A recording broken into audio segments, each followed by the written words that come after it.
1,00,000 మంది శివభక్తులతో కలిసి మహారుద్రాక్ష పూజలో పాల్గొనండి. వెంటనే కాల్ చేసి మీ పేరును నమోదు చేసుకోండి.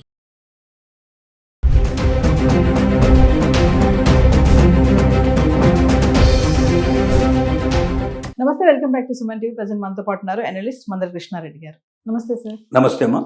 సార్, బంగారం వెండి ధరలు మరి హై స్పీడ్గా వెళ్ళిపోయి ఆల్ టైమ్ రికార్డ్ వరకు టచ్ చేసి మళ్ళీ పడిపోవడం చూస్తున్నాము.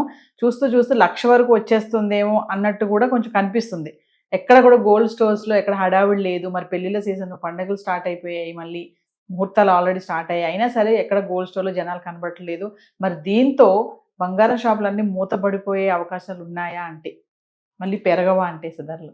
ప్రస్తుత పరిస్థితి కొంచెం ఎనిమిదంగానే ఉంది. ఖచ్చితంగా ఇది అని చెప్పగలిగే శక్తి ఏ మేధావికి లేని పరిస్థితి ఏర్పడింది.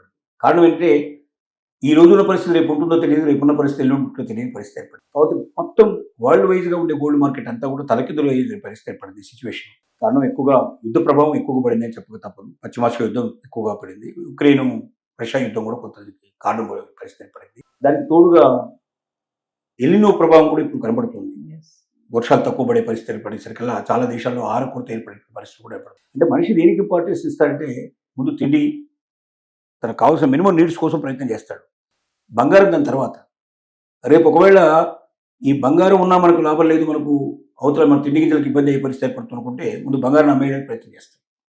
అందువల్ల బంగారానికి ఇంపార్టెన్స్ కన్నా ఇతర కావాల్సినటువంటి ఏదైతే మినిమం నీడ్స్ ఉన్నాయో వాటి మీద ఎక్కువగా దృష్టి పెట్టేటువంటి పరిస్థితులు ఏర్పడ్డాయి.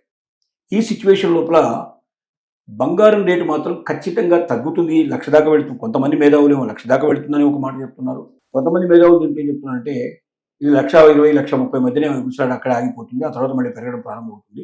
ఖచ్చితంగా ఇయర్ ఎండింగ్ వరకు, ఫైనాన్షియల్ ఇయర్ ఎండింగ్ వరకు 3,00,000 దాటుతుంది అనేది చెప్పే మాట. దీనివల్ల ఇప్పుడు ఏమైందంటే కొనాలనుకున్నవాడు కొనాలా అక్కర్లేదా అనేటువంటి సందిగ్ధావస్థ. అమ్మాలనుకున్న వాళ్ళు కూడా ఇప్పుడు అమ్మితే ఇంకా ఎక్కువ రేటు పెరిగితే రేపు పొద్దున మళ్ళీ నాకు డబ్బులు ఎక్కువ వస్తాయి, ఇప్పుడు అమ్మి నేను మోసపోతానని అన్నా కూడా 50 టన్నుల బంగారం సుమారుగా అమ్మేయడం జరిగింది. అయితే ఇప్పుడున్న పరిస్థితుల్లో చూస్తే మనకు మే జూన్ 2 మాసాలు మనం పరిశీలిస్తే మామూలుగా అయితే భారతదేశం లోపల 75 టన్నుల నుంచి 100 టన్నుల వరకు ప్రతి నెల విదేశాల నుంచి మనకు దిగుమతి అవుతుంది. ఏది టోటల్గా వెండి బంగారం. కానీ ఈ 2 నెలల్లో యావరేజ్గా 50% పడిపోయింది. అంటే 75 నుంచి 100 వచ్చే బదులుగా మనకి 35 to 50 మధ్యలో వచ్చింది. అంత గ్రాస్టిక్గా వెనక్కి వెళ్ళిపోయింది.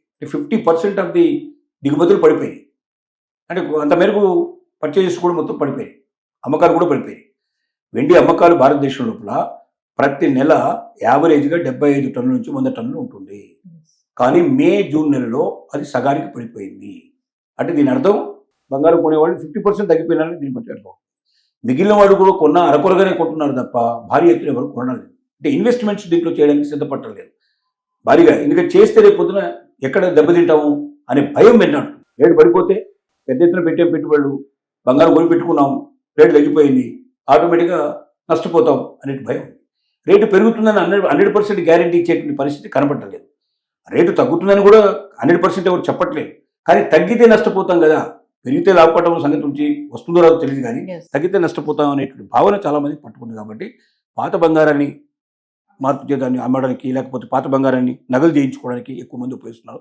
దానికి తోడు చాలా షాపుల వాళ్ళు పాత బంగారాన్ని ఇస్తే మీకు 100 నుంచి 150 రూపాయలు కొత్త బంగారం కన్నా ఎక్కువగా మీకు పే చేస్తాం, మీకు అలాగే ఖర్చులు కూడా మీకు తరుగులు కూడా తగ్గించేస్తాం, మేకింగ్ ఛార్జెస్ కూడా తగ్గిస్తాం అని కొత్త ఆఫర్స్ ఇచ్చే ప్రయత్నం చేస్తూ ఉన్నారు. కారణం ఏమిటంటే అసలు ఏమీ లేకపోతే షాపే ఎత్తేయాల్సిన పరిస్థితి ఏర్పడితే ఉన్న ఎంప్లాయీస్ వదులుకుంటే మళ్ళీ రేపు పొద్దున అలాంటి ఎంప్లాయీస్ దొరకడం చాలా కష్టం అవుతుంది. కాబట్టి ఎంతో కొంత బిజినెస్ నడిస్తే పోతుంది, లాభం రాకపోయినా కనీసం నష్టం లేకుండా అక్కడికక్కడే సరిపోయినా పర్లేదనేటువంటి ఆలోచనకు బంగారు షాపులు వచ్చేటువంటి స్థితి ఏర్పడింది. ఇక దిగుమతి చేసుకునే వాళ్ళు అయితే పూర్తిగా ధరలు తప్పుకునేటువంటి పరిస్థితి ఏర్పడింది.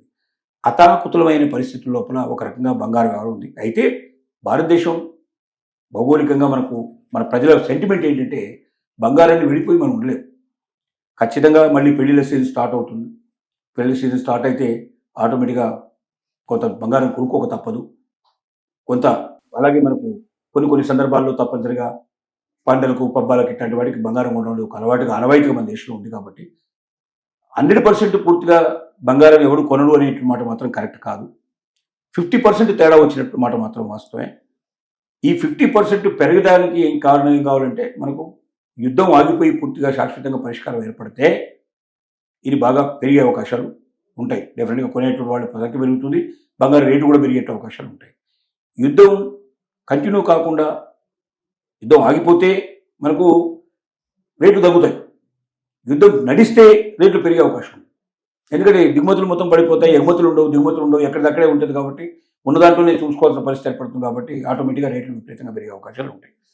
ఇంకా ఇందాక మనం చెప్పుకున్నట్టు ఇంకా రకరకాల కారణాలు మరి ఒక వీడియోలో మనం చెప్పుకున్నాం. కాబట్టి ఇప్పుడున్న పరిస్థితుల్లో ఆచితూచి స్టెప్ వేయాల్సిన అవసరం ఉంది. అవసరమైతే తప్ప బంగారాన్ని కొనడం కానీ, అవసరమైతే తప్ప అమ్మడం కానీ చేయని పరిస్థితిలో ఉంటేనే, ఇంకా కొంచెం వేచి చూసే ధోరణి లోపల ఒక నెల రోజులు ట్రై తీసుకుంటే, ఒక నెల 45 days లోపల ఏదో ఒక వైపు ముగ్గేయకుండా అవకాశాలు ఉండొచ్చు అనేది నిపుణుల యొక్క సూచన. Yes. Thank you.